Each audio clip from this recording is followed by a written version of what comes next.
Hello everyone. जैसा कि आप जानते हैं, हमने एक नई सीरीज की शुरुआत की है जिसका नाम है प्रीलिम्स थिंक सीरीज, जिसके क्वेश्चन काफ़ी क्वालिटेटिव और क्वालिटी भरे होते हैं, जो कि हमारे यूपीपीएससी, एमपीपीएससी, बीपीएससी, रास, इसके अलावा अदर कॉम्पिटिटिव एग्जाम के लिए काफ़ी ज़्यादा इंपॉर्टेंट होते हैं। सो देरी ना करते हुए शुरू करते हैं अपने कुछ क्वेश्चंस जो कि हम डेली बेसिस पे डिस्कस करते हैं। हमारा पहला क्वेश्चन है आज, वो है इंटरनेशनल क्रिमिनल कोड के संदर्भ में। ध्यान से सुनिएगा, समझने की कोशिश कीजिएगा ये क्या है। तो इंटरनेशनल कोड के संदर्भ में निम्नलिखित कथनों पर विचार करो या करें। तो सबसे पहला है, इसकी स्थापना 2002 में की गई थी। इसका मुख्यालय जिनेवा में है। ये पहला स्टेटमेंट है।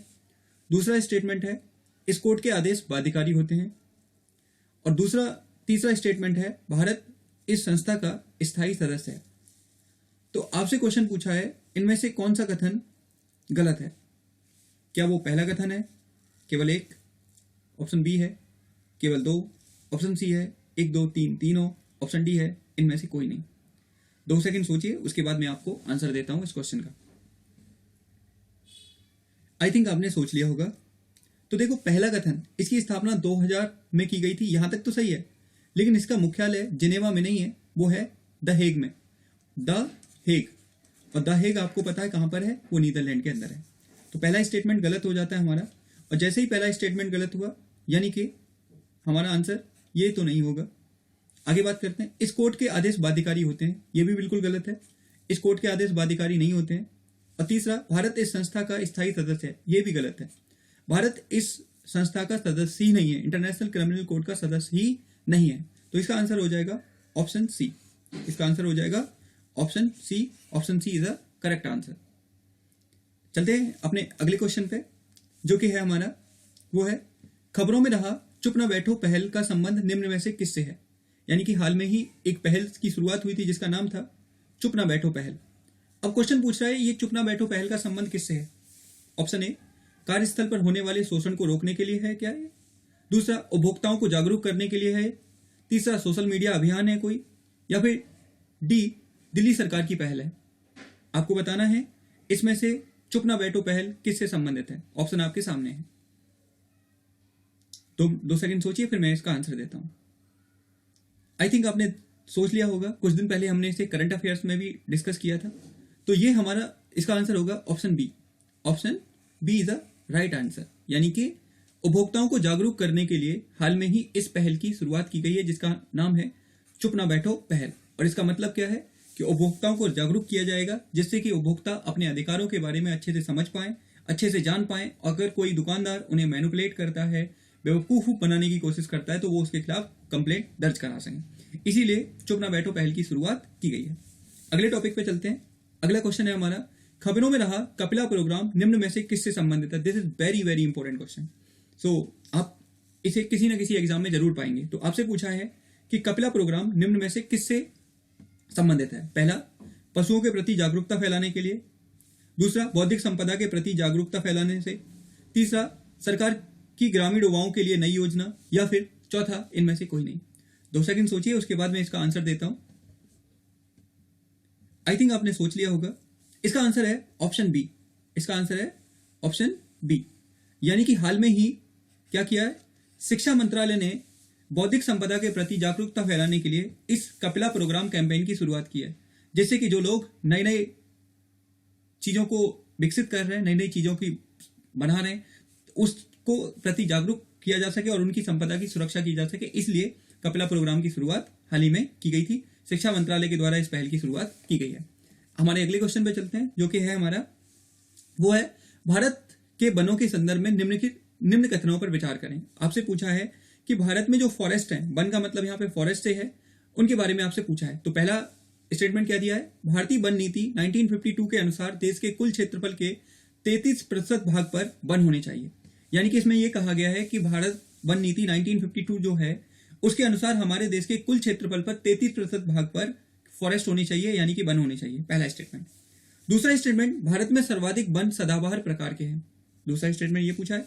तीसरा, देश के अधिकतम राज्यों में वन भारतीय वन नीति 1952 के पैमाने से अधिक है। यानी कि अधिकतर राज्यों में 33% से अधिक ये स्टेटमेंट कहना चाह रहा है 33% से अधिक वन पाए जाते हैं। तो आपसे क्वेश्चन पूछा है निम्न में से कौन सा कथन, ये यहाँ पे गलत लिख गया है, कौन सा होगा, कौन सा कथन सही है? ऑप्शन ए केवल 1, ऑप्शन बी केवल 2, ऑप्शन सी 1 और 3, ऑप्शन डी सभी कथन सही है। तो आपको बताना है कौन सा कथन सही है। सो 2 सेकंड सोचिए, उसके बाद मैं आपको आंसर देता हूं। आई थिंक आप लोगों ने सोच लिया होगा। इसका आंसर होगा ऑप्शन ए। अब आप कहोगे ऑप्शन ए कैसे? तो देखो, भारतीय वन नीति 1952 के अनुसार देश के कुल क्षेत्रफल के 33% भाग पर वन होने चाहिए। बिल्कुल सही स्टेटमेंट है। दूसरा, भारत में सर्वाधिक वन सदाबहार प्रकार के पाए जाते हैं। बिल्कुल फॉल्स स्टेटमेंट है। भारत में सर्वाधिक वन जो पाए जाते हैं वो उष्णकटिबंधीय वन पाए जाते हैं, यानी कि tropical forest, tropical monsoon forest हमारे देश में पाए जाते हैं। तो सेकंड स्टेटमेंट गलत हो गई। उसके बाद देश के अधिकतम राज्यों में वन भारतीय वन नीति 1952 के पैमाने से अधिक है। ये भी स्टेटमेंट गलत है, क्योंकि इससे काफी कम है। कुछ स्टेट में तो काफी हालत और ज्यादा खराब है। हरियाणा और पंजाब के मात्र 5 से 6% एरिया पे ही फॉरेस्ट है। तो ये स्टेटमेंट भी गलत हो जाती है। इसलिए क्वेश्चन पूछा है सही कौन सा है, तो आंसर होगा ए। क्वेश्चन नंबर 4 का आंसर होगा ऑप्शन ए। अगले क्वेश्चन पे चलते हैं। हमारा अगला क्वेश्चन है भारत के सदाबहार वनों के संदर्भ में विचार करें। क्वेश्चन नंबर 5 आपसे पूछ रहा है भारत के सदाबहार वनों के संदर्भ में विचार करें कि भारत में जो एवरग्रीन फॉरेस्ट पाए जाते हैं उनके बारे में पूछा है। सबसे पहला, देश के पश्चिमी घाट, आइलैंड तथा नॉर्थ ईस्ट राज्यों में पाए जाते हैं। यानी कि जो एवरग्रीन फॉरेस्ट है वो आपका वेस्टर्न घाट, जो हमारे आइलैंड्स हैं अंडमान निकोबार और लक्षद्वीप, वहां पे पाए जाते हैं। इसके अलावा नॉर्थ ईस्ट के जो 7 सिस्टर्स हैं उनमें सर्वाधिक ये पाए जाते हैं। पहला स्टेटमेंट ये कह रहा है। इन वनों के लिए वर्षा 200 सेंटीमीटर से अधिक चाहिए। दूसरा स्टेटमेंट ये कह रहा है। और तीसरा, इन वनों में मुख्य रूप से महागोनी, एबोनी, साल के पेड़ पाए जाते हैं। तो आपसे क्वेश्चन पूछ रहा है निम्न में से कौन सा कथन सही है। सो आप 2 सेकंड सोचिए, उसके बाद हम आपको आंसर देते हैं। आई थिंक आपने सोच लिया होगा। तो भारत के सदाबहार वनों के संदर्भ में ये तीनों ही स्टेटमेंट सही हैं। यानी कि देश के पश्चिमी घाट बिल्कुल सही, आइलैंड्स, नॉर्थ ईस्ट वाले राज्यों में एवरग्रीन फॉरेस्ट बड़ी मात्रा में पाए जाते हैं, ये बिल्कुल बात सही है। इन वनों के लिए वर्षा 200 सेंटीमीटर से अधिक चाहिए, ये भी बिल्कुल बात सही है। और तीसरा, इन वनों में मुख्य रूप से महागोनी, एबोनी, साल के पेड़ पाए जाते हैं, ये भी स्टेटमेंट सही है। तो इस प्रकार इसका आंसर होगा ऑप्शन सी। इसका आंसर क्या हो जाएगा? Option C is the right answer of this question. So अगले क्वेश्चन पे चलते हैं हम, जो कि है हमारा क्वेश्चन नंबर 6 है स्टेट रिफॉर्म्स एक्शन प्लान 2019 के अनुसार दूसरे स्थान पर कौन सा राज्य रहा था। अगर आपने करंट अफेयर्स को देखा हो पिछले 2 दिनों के, तो इसको बहुत अच्छे से इस टॉपिक को कवर किया गया था, जिसमें स्टेट रिफॉर्म्स एक्शन प्लान के बारे में बताया गया। आपसे क्वेश्चन पूछ रहा है इसमें दूसरे स्थान पे, याद रखिएगा पहला स्थान नहीं पूछा है। पहला स्थान तो आंध्र प्रदेश का था, ठीक है। अब आपसे पूछा है दूसरे स्थान पे कौन सा राज्य रहा था। पहला, क्या वो मध्य प्रदेश था? दूसरा, क्या वो झारखंड था? तीसरा, क्या वो उत्तर प्रदेश था? या फिर इनमें से कोई नहीं? कौन सा राज्य था? 2 सेकंड सोचिए, फिर मैं आपको इसका आंसर देता हूं। The right answer of question number 6 is option C. Option C is a right answer. तो स्टेट रिफॉर्म एक्शन प्लान के अनुसार पहले नंबर पे था आंध्र प्रदेश और दूसरे नंबर पे था बच्चों उत्तर प्रदेश, जिसने अपने राज्य में बिजनेस के लिए वातावरण काफी सुधारा है। इस वजह से उत्तर प्रदेश को ये काफी अच्छी रैंक मिली थी इस इंडेक्स के अंदर। अगला जो हमारा क्वेश्चन है, question number 7, global AI alliance तथा एडिशन अलायंस की स्थापना किसके द्वारा की गई है। हाल ही में दोनों काफी ज्यादा न्यूज में थे। ग्लोबल एआई अलायंस तथा एडिशन अलायंस की स्थापना किसके द्वारा की गई है? ऑप्शन है आपके सामने। ऑप्शन ए आरबीआई के द्वारा की गई है, option B world economic forum के द्वारा की गई है, ऑप्शन सी वर्ल्ड बैंक के द्वारा की गई है, option D international monetary fund के द्वारा की गई है। आपको बताना है इसमें से कौन सा किसके द्वारा की गई है। अगर आपने करंट अफेयर्स आप फॉलो कर रहे हैं प्रॉपरली इसी चैनल पे जो पढ़ाए जाते हैं, तो आपके लिए इसका आंसर कोई कठिन काम नहीं होगा। आई थिंक इसका आप लोगों ने सोच लिया होगा। The right answer is option B. Option B is a right answer of this question. क्या है ग्लोबल एआई अलायंस का मतलब है हाल में ही वर्ल्ड इकोनॉमिक फोरम के द्वारा एआई के प्रति जो शंकाएं हैं उसके समाधान के लिए इस अलायंस की शुरुआत की गई है। और साथ ही एडिशन अलायंस की शुरुआत इसलिए की गई है ताकि डिजिटल इंफ्रास्ट्रक्चर को बढ़ावा दिया जा सके, ताकि देश के विश्व के प्रत्येक नागरिक के पास डिजिटल सुविधाएं पहुंचे। इसलिए एडिशन अलायंस की शुरुआत की गई है। तो वर्ल्ड इकोनॉमिक फोरम के द्वारा इसकी शुरुआत की गई है। सो चलते हैं अपने अगले क्वेश्चन पर, और वो है क्वेश्चन नंबर 8। क्वेश्चन नंबर 8 के बारे में ध्यान से सुनिएगा। साउथ इंडिया की पर्वतमाला के संदर्भ में कौन सा कथन सही है। यानी कि आपसे पूछा है कि साउथ इंडिया के अंदर जो पर्वतमालाएं पाई जाती हैं, जो फॉरेस्ट हैं, सॉरी हिली रीजन है, जो हिल्स हैं, पर्वत हैं, माउंटेन हैं, उनमें से कौन सा कथन सही है? पहला, दोदा बेटा नॉर्थ भारत की सबसे ऊंची चोटी है जो नीलगिरी पर्वत का हिस्सा है। आपसे पूछा है क्या दोदा बेटा नॉर्थ भारत की सबसे ऊंची चोटी है जो नीलगिरी पर्वत का हिस्सा है, पहला स्टेटमेंट। दूसरा, अनायमुड़ी केरल और तमिलनाडु की सीमा पर स्थित है, दूसरा पॉइंट। तीसरा, कार्डमम पहाड़ी भारत के सबसे दक्षिण में है। अब आपसे क्वेश्चन पूछ रहा है इनमें से कौन सा कथन सही है? क्या ऑप्शन ए केवल एक, ऑप्शन बी केवल दो, ऑप्शन सी 2 और 3, ऑप्शन डी इनमें से कोई नहीं? तो सेकंड सोचिए, उसके बाद हम आपको आंसर देते हैं। आई थिंक आपने सोच लिया होगा। The right answer of this question is option C, option C. That means option C is the right answer. क्यों? दोदा बेटा नॉर्थ भारत की सबसे ऊंची चोटी है। पहली लाइन गलत है, नॉर्थ भारत तो है ही नहीं, दोदा बेटा नॉर्थ भारत में कहां है? ये तो दक्षिण भारत में पाई जाती है, यानी कि आपका साउथ इंडिया में पाई जाती है, तो पहला स्टेटमेंट गलत हो गया। जो नीलगिरी पर्वत का हिस्सा है ये वहां, यहां तक तो सही है, लेकिन दोदा बेटा नहीं है। दक्षिण भारत की सबसे ऊंची चोटी है अनायमुड़ी, जो कि दूसरे स्टेटमेंट में है। अनायमुड़ी केरल और तमिलनाडु की सीमा पर स्थित है, बिल्कुल सही स्टेटमेंट। कार्डमम पहाड़ी भारत के सबसे दक्षिण में है, ये भी बिल्कुल स्टेटमेंट। तो आंसर होगा ऑप्शन सी।